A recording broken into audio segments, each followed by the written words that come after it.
میں روز عصر کی نماز پڑھنے کے بعد اسی پارک میں آتی اور یہاں کے ہجوم سے اپنا دل بہلاتی رہتی، ورنہ گھر کا سناٹا مجھے کاٹ کھانے کو دوڑتا۔ 5 سالہ شادی شدہ زندگی میں مجھے اپنا گھر ہمیشہ قبر کی طرح لگا، جہاں میں بالکل اکیلی رہتی ہوں۔ بس ایک چوکیدار تھا اور اس کی بیوی جو گھر کا کام کاج کرتی۔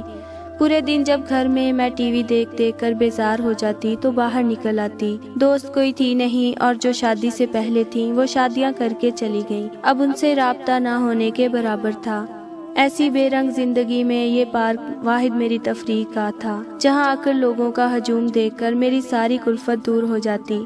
اس روز بھی پارک میں معمول کی گہما گہمی تھی، بچے کھیل رہے تھے اور نوجوان لڑکے لڑکیاں بیٹھ کے گپیں لگا رہے تھے۔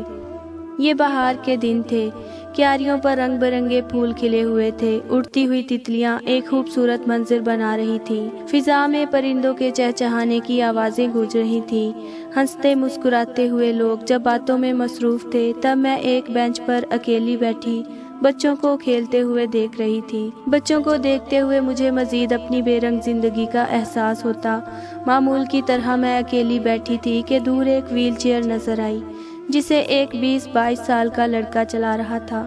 میں یک ٹک ان کو دیکھے گئی۔ جو ہی ویل چیئر میرے قریب سے گزری تو مجھے یہ دیکھ کر ازحد افسوس ہوا کہ وہ ایک نوجوان پیاری سی لڑکی تھی۔ اس نے سیاہ رنگ کا جوڑا پہن رکھا تھا۔ میرے قریب سے گزرتے ہوئے مجھے دیکھ کر وہ مسکرائی۔ میں جواباً مسکرا بھی نہ سکی۔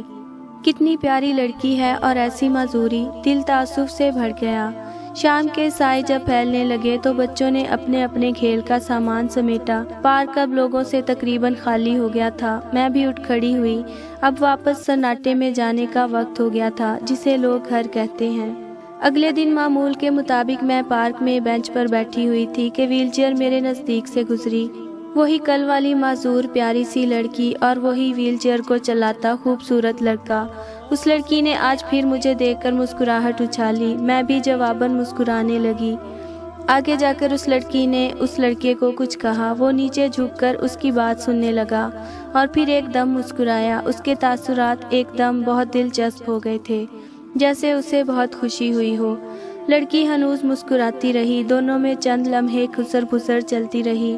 پھر ایک دم اس لڑکے نے ویل چیئر کا رخ میری طرف کر دیا۔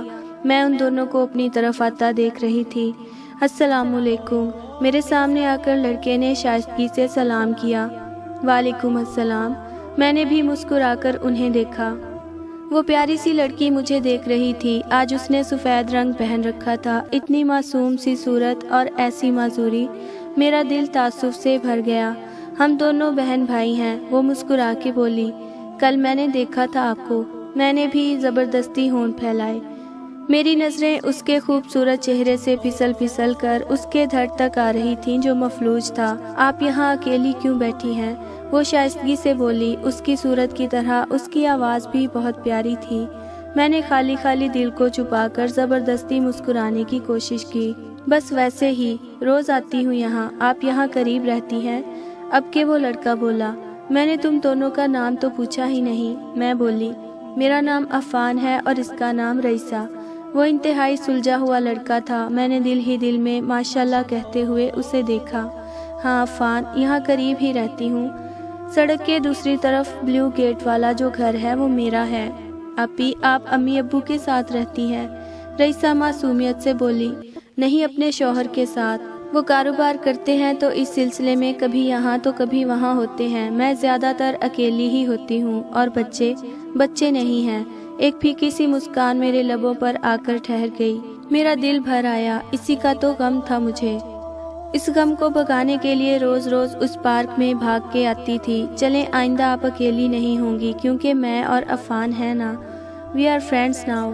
رئیسہ نے اپنا ہاتھ آگے بڑھایا۔ مجھے ٹوٹ کر اس پہ پیار آیا۔ یس، وی آر فرینڈس۔ میں نے اپنا ہاتھ اس کے ہاتھ پر رکھ دیا کہ اچانک عفان بولا، میں بھی ہوں۔ ہم دونوں ہنس پڑے اور پھر ہم روز پارک میں ملنے لگے۔ وہ دونوں بھی روز عصر کی نماز کے بعد آتے۔ ہم باتیں کرتے، خوب کہے لگاتے۔ ان دنوں میں بہت خوش رہنے لگی۔ میرے گرد بنا اداسی کا خول چٹکنے لگا تھا۔ عفان اور رئیسہ بھی مجھے ہنسانے کے بہانے ڈھونڈتے رہتے۔ ہماری دوستی کو 1 ہفتہ ہو گیا تھا کہ میں نے انہیں گھر آنے کی دعوت دی۔